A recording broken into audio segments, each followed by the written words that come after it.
আসসালামু আলাইকুম প্রিয় শিক্ষার্থী বন্ধুরা, এবছর যারা এসএসসি পরীক্ষা দিবা পাবেলস একাডেমির পক্ষ থেকে তোমাদেরকে স্বাগতম।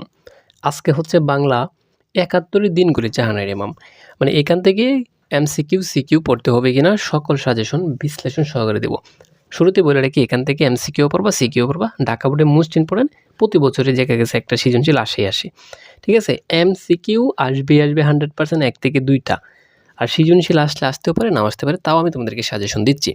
সো কথা না বাড়িয়ে আমরা দেখব, এই যে ঢাকা বোর্ডে দেখো ব্যাপক পরিমাণ আসছে, রাজশাহী বোর্ডে প্রত্যেকটা বোর্ডে আসছে, কিন্তু এমসিকিউ না আসলেও সিকিউ আসছে, সিকিউ না আসলেও এমসিকিউ আসছে। তবে সবচেয়ে বেশি গুরুত্ব দিবা এমসিকিউর জন্য এই অধ্যায়টা।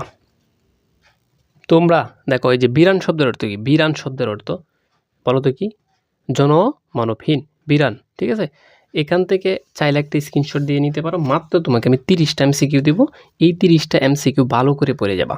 তারপর দেখো, চরমপত্রের লেখক কে? চরমপত্রের লেখক কে মূলত বলো তো? আক্তার মুকুল। আক্তার, তার আগে আছে এ, আর হচ্ছে কি এম, আর হচ্ছে আর, ঠিক আছে। তারপর দেখো 1971 সালে 5 সেপ্টেম্বর কী বার ছিল? এটা থেকে একটা প্রশ্ন বেশিবার আছে, ঠিক আছে। এটা হচ্ছে কি রবিবার ছিল। কী ছিল? রবিবার ছিল।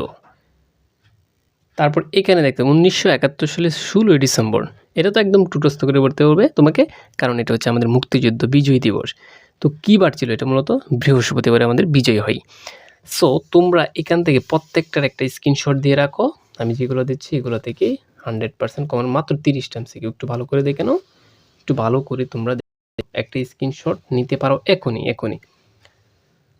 এই যে দেখো, পিস বা শান্তি নামের গোলাপের রংটা কেমন ছিল মূলত? এটা হচ্ছে কি মাখনের মতো। দেখো ভালো করে দেখো তোমরা, এই যে দেখো, সুন্দর করে পড়ে নিবা এটা। এখান থেকে শুধুমাত্র তোমাকে আমি 2টা সৃজনশীল দেব, এই 2টা সৃজনশীল পড়বা। এই যে দেখো, আলটিমেটাম অর্থ কি? এটা তো সবাই জানো, আলটিমেটাম। এই সৃজনশীলটা পড়বা আর এই সৃজনশীলটা পড়বা। 1971 সালের 10ই মে কী বার ছিল? এগুলোর উত্তর যদি নিতে চাও তাহলে অবশ্যই আমাকে হোয়াটসঅ্যাপে নক দিতে পারো। আচ্ছা, তারপরে এই যে কিছু জ্ঞানমূলক পড়বা এখান থেকে। 1971 সালের 10ই মে বারটা কী ছিল? এই যে এখানে যেটা ছিল সোমবার। চরমপত্রটা মূলত কী বলতো? মৃত্যুর পূর্ব সময়ে লিখিত উপদেশ, এটাকে বলা হয় চরমপত্র, ঠিক আছে। তারপর দেখো, মোরসি পিটিশন অর্থ কি? মোরসি পিটিশন মূলত কি? শাস্তি থেকে অবহত হচ্ছে আবেদন। জাহানারা ইমাম কোথা থেকে বিএ পাশ করছেন? এটা বলো তো দেখি। এটা বেশি ইম্পর্টেন্ট না, তাও তোমরা একটু দেখে নিবা। জাহানারা ইমামকে মূলত বলা হয় কি? এইটা মোস্ট ইম্পর্টেন্ট, ঠিক তাকে বলা হয় শহীদ জননী। সো তারপর এই যে 7 নং, যুদ্ধের সময় জামি কোন শ্রেণীর ছাত্র ছিল? এটা কিন্তু গল্পের ভিতর থেকে আসছে। 10ম শ্রেণীর ছাত্র ছিল। ঢাকার কয়জন বা কয় জায়গায় গ্রেনেড ফেটেছে? বলো তো এটা কি? 6 জায়গায়। আচ্ছা, তারপর এটা খুবই ইম্পর্ট্যান্ট, স্বাধীন বাংলা বেতারে যে আবু মোহাম্মদ আলী, কার ছদ্মনাম ছিল? আবু মোহাম্মদ আলী জাকেরের ছদ্মনাম ছিল। সো সর্বশেষ তোমরা এই তত্ত্বকণিটাকে একটা স্ক্রিনশট দিয়ে রাখো।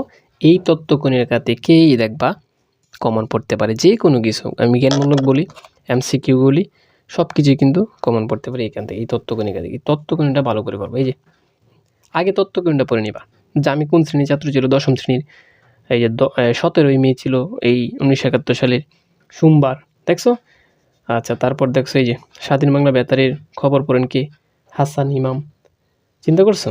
তাহলে ভালো করে পড়বা, আর লেখকের জন্মসালটা একটু ভালো করে পড়ে নিবা। 1929 সালে 3 মে। সো প্রত্যেকটা অধ্যায়ের লেকচার দেওয়া আছে, দেখে নাও। পরীক্ষার রাত্রেও যদি তুমি দেখে যাও তাহলে তোমার কমন পড়তে পারো।